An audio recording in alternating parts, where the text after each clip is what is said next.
Hi, I'd like you to be honest with me for a minute here.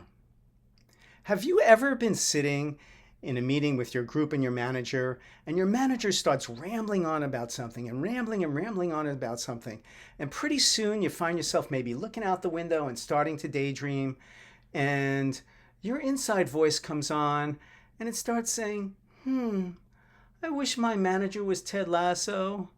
Oh, how I wish my manager was Ted Lasso. Oh, Ted Lasso. Oh, sorry. I was doing it again there for a second. It sounds a little unusual, but if you have been watching the most popular show on Apple TV over the last couple years, Ted Lasso, you know exactly what I'm talking about.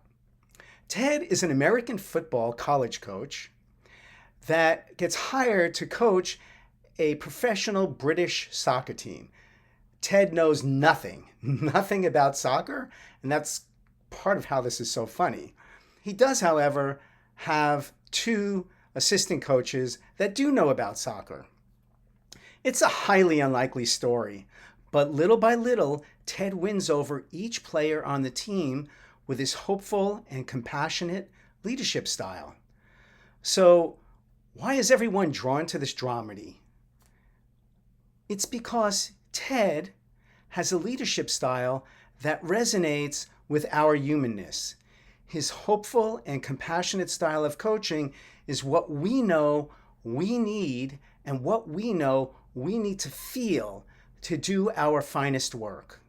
He does what the great leaders have always done, not the really good leaders, people like Jobs and Gates and Buffett and Lincoln and Churchill and Oprah and just about anyone else you're going to tell me about. These people will be footnotes in Wikipedia 200 years from now. But the great leaders of the world have been leading our lives in the most impactful ways for the last 2,000 years and will continue to lead our lives in the most impactful ways 2,000 years from now. Those are people like Jesus, Buddha, Muhammad, and people of that ilk. I am not a religious person, but just a smart person has to look at history and can say that this is true. So, what's the difference between really, really good leaders and the great leaders of the world? The difference is the really, really good leaders lead with achievement before compassion, but the great leaders of the world have always led with compassion before achievement. So, what's the business lesson here? Why am I even talking to you about this? It's because if you are more interested in a person's output than their humanness, you will never, ever get their finest work. Leading with compassion before achievement is inspirational to employees. They become self-motivated to do their finest work so that the organization can reach its goals.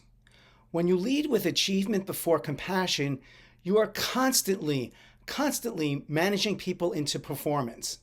Does this sound familiar to anyone out there? Your leadership is not inspiring them at the deepest level, and they are not motivated to do their finest work. Now, I know as soon as I start talking about leading with compassion before achievement, it conjures up all these crazy images in managers' heads and leaders' heads about people sitting around the campfire, singing Kumbaya, holding hands, not doing any work, but getting paid like they are.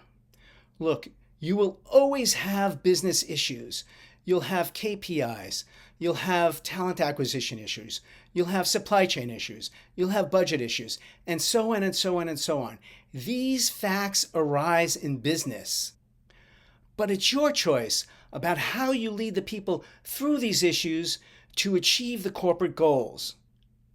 You can lead them with compassion before achievement and have them be self-motivated to achieve these goals and do their finest work, or you can lead them with achievement before compassion and constantly be managing them into performance.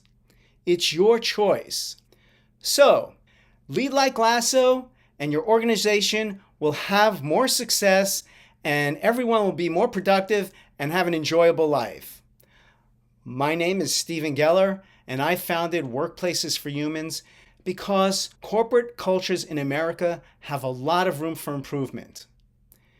If what I've been saying rings true to you as an employee or as a leader of an organization and you're tired of constantly managing people into performance and would like to have them be inspired to do the finest work and be self-motivated to achieve the company's goals, please, in the comment box below, type in #Workplaces for Humans. Come, join the movement for a better workplace culture in America. See you next time.